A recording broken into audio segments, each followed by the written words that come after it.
नमस्कार दोस्तों, मेरे YouTube channel TVS palm history में आप सभी का बहुत बहुत स्वागत है।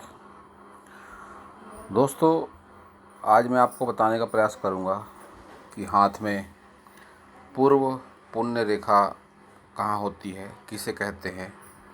आपने अक्सर सुना होगा कि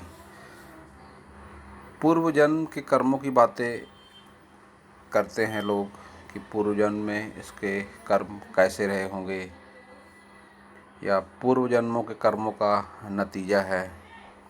तो यह जो रेखा है, इसे पूर्व जन्मों की रेखा को लेकर देखा जाता है।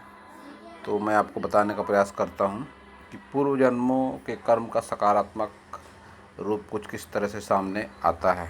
तो देखिए, सबसे पहले हमारे हाथ में जो रेखाएं होती हैं, यह इस तरह से होती है। यह हार्ट लाइन, ये माइंड लाइन, ये लाइफ लाइन और ये लक लाइन। अब आज का जो सब्जेक्ट है पूर्व जन्म पुण्य रेखा, उसके लिए हमें आवश्यकता है केवल बाहरी मंगल पर्वत की। ये जो कनिष्ठांगुली के नीचे वाला भाग होता है, इसे बाहरी मंगल का एरिया कहते हैं। इसी भाग से वह निकलती है पूर्व जन्म पुण्य रेखा। अब मैं समझाने के हिसाब से सभी रेखाएं ये मिटा देता हूँ, समझाने में जिससे आसानी हो। तो यह बाहरी मंगल पर्वत है। यहाँ से कुछ इस तरह से निकलेगी वो रेखा, इस तरह से निकलकर सूर्य पर्वत की तरफ यह रेखा जब जाती है तो इसे पूर्व जन्म पुण्य रेखा कहा जाता है। इस रेखा के प्रभाव इतने अच्छे होते हैं कि जब भी किसी के हाथ में यह रेखा होती है तो यह साहस में वृद्धि करती है, रचनात्मक उसकी जो सोच होती है उसमें वृद्धि होती है। और कई बार ऐसा देखा गया है कि आध्यात्मिक क्षेत्र से जुड़े जो लोग होते हैं उनके हाथों में भी यह रेखा देखी गई है।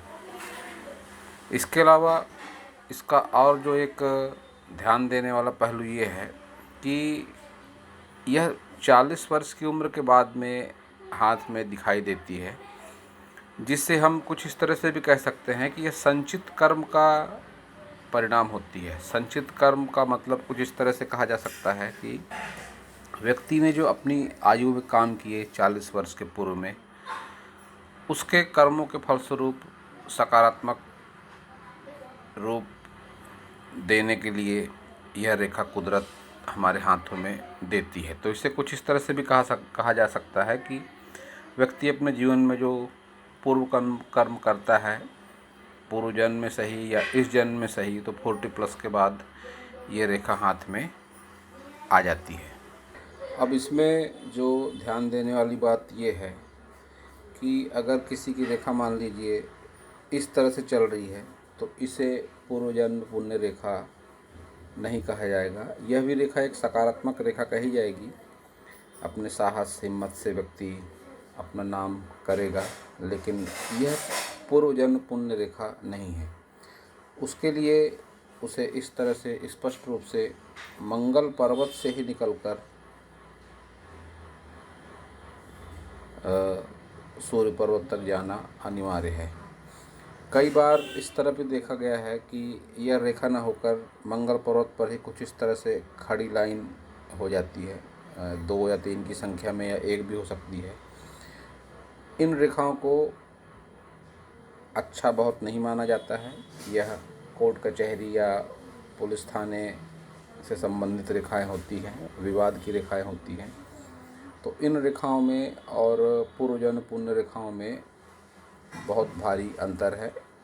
इन्हें वह रेखाएं समझने की गलती आप ना करें, क्योंकि कभी कभी इस तरह से आपको मंगल पर्वत पर रेखाएं दिखाई देगी, भली 1 की संख्या में हो।